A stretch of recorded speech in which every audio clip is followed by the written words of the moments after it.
Tatlo naman ka mga menor de edad nga nagpaligo sa suba sa may barangay Mandalagan, Bacolod City ang ginanod sang mabaskog nga tubig. Isa ka bangkay sa talisay na nga nakitaan. Yaring balita nga itong gintutuka.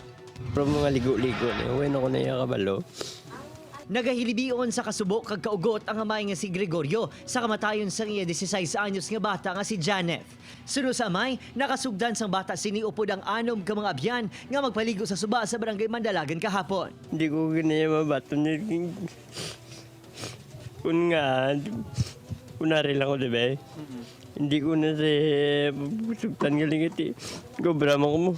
Ginapahayag bangod sa mabaskog nga daludo sang tubig na lumos iniupod ang duha ka abyan nga sanday Jaren Pahilagaw kag Carl Gabriel Cabrillo. Nakaluwas naman ang apat nila ka makaupdanan. Kay nasangaga, nasapwan ang bangkay ni Janet sa suba sa barangay Zone 15, Talisay City.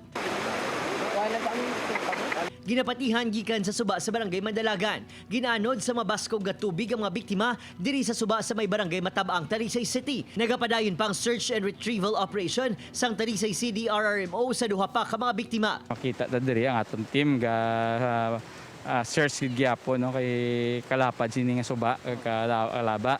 Apisar sang natabo, pila ka mga kabataan ang padayon nga nagapaligo sa suba. Nagpasalig mga residente sa lugar nga magabulig sa pagpangita sa mga biktima.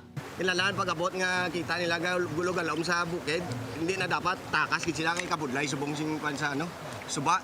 Subo nga hapon, nakita ang ini nga mga panapton, cellphone, kag ang ini nga bag nga ginapatihan ila sa mga biktima.